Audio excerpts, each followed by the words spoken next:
हिंदुस्तान में दरूद पाक की सदाएं हिंदू पंडितों ने हजरत मोहम्मद सल्लल्लाहु अलैहि वसल्लम को आखिरी नबी तस्लीम कर लिया। कबूल इस्लाम के लिए कतारें लग गईं। अहादीस मुबारका में दी गई बशारतें दुरुस्त साबित होने लगी। वीडियो को मुकम्मल देखने के बाद इश्क नबी सल्लल्लाहु अलैहि वसल्लम में आंखें अश्कबार हो जाएंगी।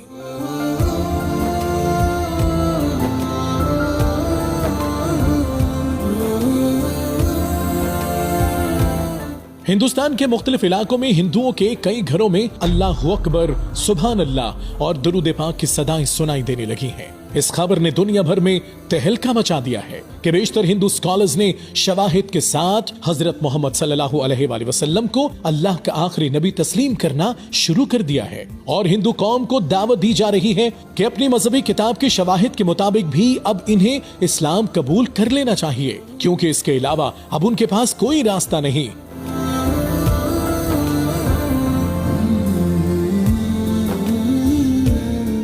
हिंदू मजहब की नामवर किताबों का हवाला देकर बताया गया कि उन मजहबी किताबों में अल्लाह पाक की तरफ से जिस शख्सियत का रहमत बनकर आने का जिक्र था वो आखिरी नबी हजरत मोहम्मद सल्लल्लाहु अलैहि वसल्लम ही थे। उनका नाम, उनके वालिद माजिद और वालिदा माजिदा का नाम जिस खित्ते में उनकी आमद होना था उस खित्ते का नाम तक दर्ज है। मजहबी स्कॉलर्स का कहना है कि ये खबर सिर्फ हिंदुओं के लिए नहीं, पूरी गैर मुस्लिम दुनिया के लिए खैर की खबर है कि वो कयामत से पहले या मरने से पहले अल्लाह पर ईमान लाने के बाद आखिरी नबी सल्लल्लाहु अलैहि वसल्लम पर ईमान ले आएंगे तो अल्लाह के यहाँ खैर पालेंगे।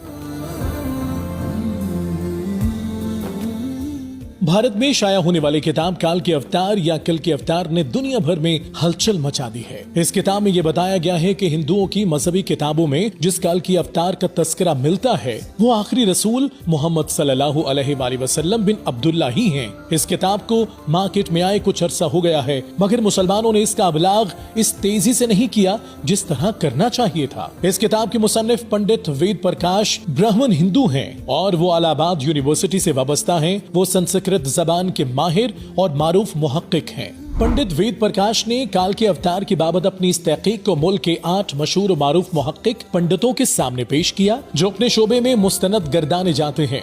उन पंडितों ने किताब के बगौर मुताले और तहकीक के बाद ये तस्लीम किया कि किताब में पेश किए गए हवालाजात मुस्तनद और दुरुस्त हैं। ब्राह्मण पंडित वेद प्रकाश ने अपनी इस तहकीक का नाम काल के अवतार यानी तमाम कायनात के रहनुमा रखा है। वो लिखता है कि हिंदुओं की अहम मजहबी कुतब में दरअसल एक अजीम रहनुमा का तस्करा मिलता है जिसे काल के अवतार का नाम दिया जाता है। आखिरकार पंडित वेद प्रकाश ने गहरी तहकीक के बाद ये दावा किया है कि इस काल के अवतार से मुराद हजरत मोहम्मद सल्लल्लाहु अलैहि वसल्लम हैं जो मक्का में पैदा हुए। चुनाचा उनका कहना है कि तमाम हिंदू जहां कहीं भी हों उनको अब किसी और काल के अवतार का इंतजार करने की जरूरत नहीं, बल्कि इसके लिए उन्हें महज इस्लाम कबूल करना है और आखिरी रसूल सल्लल्लाहु अलैहि वसल्लम के नक्शे कदम पर चलना है जो बहुत पहले अपने मिशन के तकमील के बाद इस दुनिया से तशरीफ ले जा चुके हैं।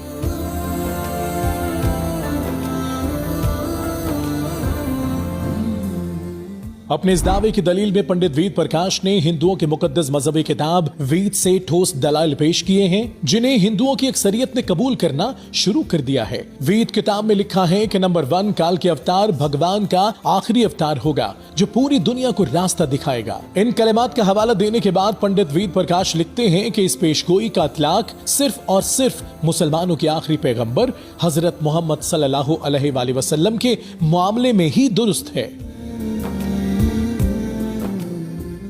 नंबर 2 वेद की पेशगोई के मुताबिक काल के अवतार एक जजीरे में पैदा होंगे। पंडित लिखते हैं कि हजरत मोहम्मद सल्लल्लाहु अलैहि वसल्लम जिस इलाका में पैदा हुए हैं उसे जजीरतुल अरब कहा जाता है, इसलिए हिंदुओं की मजहबी किताब की दूसरी पेशगोई भी दुरुस्त साबित हो गई है। नंबर 3 हिंदुओं की मुकद्दस किताब वेद में लिखा है कि काल के अवतार के वालिद का नाम विष्णु भगत और वालिदा का नाम सोमान होगा। पंडित लिखता है कि संस्कृत जबान में विष्णु अल्लाह के मानों में इस्तेमाल होता है और भगत के मानी गुलाम और बंदे के हैं। चुनाचा अरबी जबान में विष्णु भगत का मतलब अल्लाह का बंदा यानी अब्दुल्ला।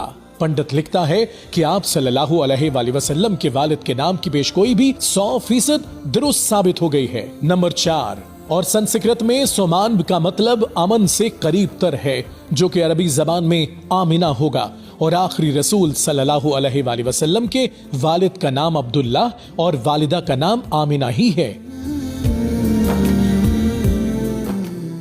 नंबर 5, वेद में लिखा है कि काल के अवतार यानी अल्लाह का भेजा गया आखिरी बंदा या पैगंबर खजूर और जैतून का इस्तेमाल करेगा। वो अपने कौल और करार में सच्चा और दयानतदार होगा। हिंदू स्कॉलर अपनी किताब में लिखता है कि ये दोनों फल हुजूर अकरम सल्लल्लाहु अलैहि वसल्लम को मरगूब थे, जबकि आप सच्चाई और दयानतदारी में तो इस हद तक मारूफ थे कि मक्का में आप सल्लल्लाहु अलैहि वसल्लम के लिए सादिक और अमीन के लकब इस्तेमाल किए जाते थे। नंबर 6, वेद के मुताबिक काल के अवतार अपनी सरजमीन के मुअज़्ज़ज़ खानदान में से होगा और ये भी मोहम्मद सल्लल्लाहु अलैहि वसल्लम के बारे में सच साबित होता है कि आप कुरैश के मुअज़्ज़ज़ कबीले में से थे, जिसकी पूरे अरब में इज्जत और शाम और इराक में पहचान थी। नंबर 6, पंडित और स्कॉलर लिखता है कि हिंदुओं की मजहबी किताब कहती है कि भगवान काल के अवतार को अपने खुसूसी कासद के जरिए एक गार में पढ़ाएगा। इस मामले में यह भी दुरुस्त है कि हजरत मोहम्मद सल्लल्लाहु अलैहि वसल्लम मक्का की वो वाहिद शख्सियत थे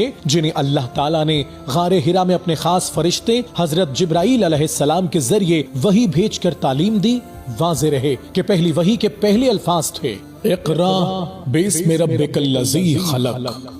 नंबर 7, पंडित लिखता है कि हिंदुओं के बुनियादी अकीदे के मुताबिक भगवान काल के अवतार को एक तेज तरीन घोड़ा अता फरमाएगा, जिस पर सवार होकर वो जमीन और 7 आसमानों की सैर कराएगा। और फिर हिंदू पंडित और स्कॉलर एतराफ करता है कि हजरत मोहम्मद सल्लल्लाहु अलैहि वसल्लम का बुराक पर मेराज का सफर इस पेशगोई का मिज़दाक बनकर इसे आपकी बाबत ही दुरुस्त साबित करता है। नंबर 8, पंडित के मुताबिक वेद में लिखा है कि वो अजीम शख्सियत घुड़सवारी, नेजा और तलवार का माहिर होगा और अल्लाह पाक उन्हें खास ताकत देंगे और वो अल्लाह की मदद से कामयाबियां हासिल करेगा।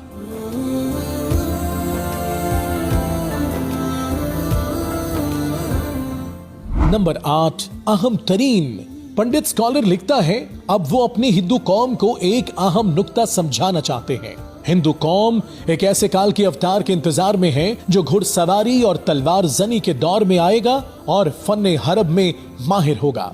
पंडित वेद प्रकाश ने इस पेशगोई पर बड़ा खूबसूरत तबसरा किया है जो बड़ा अहम और काबिल गौर है। वो लिखते हैं, घोड़ों, तलवारों और नेजों का जमाना बहुत पहले गुजर चुका है। अब तो टैंक, तोप और मिसाइल जैसे हथियार इस्तेमाल में हैं। लिहाजा यह अक्लमंदी नहीं है कि हम इस दौरे जदीद में तलवारों, नेजों और बर्छियों के दौर का इंतजार करते रह जाएं। हालांकि हकीकत ये है कि मुकद्दस किताबों में काल के अवतार के वाज़ेह इशारे हजरत मोहम्मद सल्लल्लाहु अलैहि वसल्लम के बारे में हैं, जो उन तमाम हरबी फनून में कामिल महारत रखते थे। और वो वही दौर था जिसमें हजरत मोहम्मद सल्लल्लाहु अलैहि वसल्लम तशरीफ लाए थे। लिहाजा अब किसी काल के अवतार के आने का इंतजार अक्लमंदी नहीं होगा बल्कि हिमाकत होगी। इसलिए पंडित वेद प्रकाश ने तमाम हिंदुओं से अपील की है कि अब हम सब के पास इसके अलावा कोई रास्ता नहीं कि हम नबी आखिरुज़्ज़मा सल्लल्लाहु अलैहि वसल्लम पर ईमान ले आएं।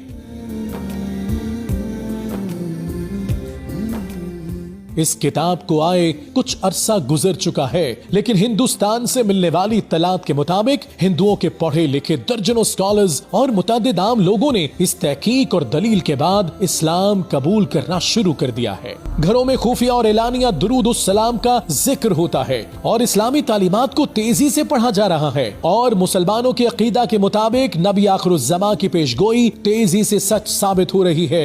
बेशतर जलीलुल कद्र सहाबा रिज़वानुल्लाह अलैह से रिवायत है कि आपने मशरिक और हिंदुस्तान के बारे में फरमाया कि मुझे वहां से ठंडी हवा आ रही है। खास तौर पर आपने गज़वाए हिंद और उसकी फतह के बारे में पेशगोई की। और ये मुस्तनद हवाले तो सहाबा रज़ियल्लाहु तआला अन्हु से रिवायत हैं कि उस दौर में जिस पूरे खित्ते को हिंद कहा जाता था, हजरत आदम अलैहिस्सलाम का ज़हूर उसी खित्ते में हुआ और इस जमीन पर पहली वही और जन्नत की खुशबू भी इसी खित्ते में उतारी गई। यही वजह है कि मुसलमानों का अकीदा है कि इस खित्ते में हुजूर पाक सल्लल्लाहु अलैहि वसल्लम की बशारत भी दुरुस्त साबित होगी, जिसकी खुशगवार शुरुआत हो चुकी है।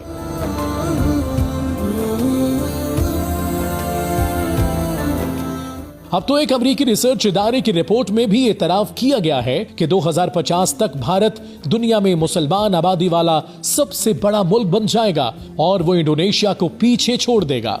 हिंदू मजहब के अपने मारूफ स्कॉलर्स और पंडितों की जानिब से इस हकीकत के इतराफ के बाद कुछ इंतहा पसंदों में तशवीश की लहर दौड़ गई और वो अपने ही लोगों को गुमराह करने की मुहिम तैयार करने में मसरूफ हैं, मगर उन्हें अपनी ही मजहबी किताब वेद को झुटलाने पर सख्त रद्द-ए-अमल का सामना करना पड़ेगा। अभी हालिया सालों में भारत में जो तहकीकी किताब सामने आई है, इसके बाद भारत में इस्लाम कबूल करने की रफ्तार में तेजी आई है और इस्लामी अकायद के मुताबिक ये उन अहादीस मुबारका की सच्चाई का आगाज है। नबी आखिरुज़्ज़मा सल्लल्लाहु अलैहि वसल्लम की बशारतों पर अल्लामा डॉक्टर मोहम्मद इकबाल ने क़याम पाकिस्तान से पहले मुत्तहिदा हिंदुस्तान की सरजमीन के बारे में अपने इस शेर के जरिए मोहरे तस्दीक सब्त कर दी थी। मीरे अरब को आई ठंडी हवा जहां से, मेरा वतन वही है, मेरा वतन वही है।